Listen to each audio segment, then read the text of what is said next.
Светът на автомобилите в една минута. Китайските производители на електрически автомобили увеличават присъствието си в Европа.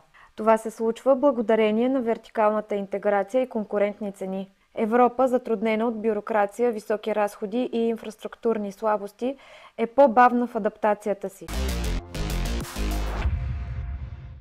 Pony AI планира да произведе над 1000 роботаксита до края на 2025 година. Компанията вече е пуснала над 200 от седмо поколение в продажба. Производителят тества технологията си в Европа, Южна Корея и Близкия изток, включително чрез партньорства с големи компании, както и Дубайската агенция за пътища. BMW представя нов централен суперкомпютър.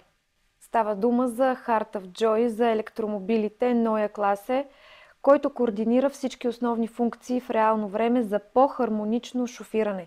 Последвайте актуално!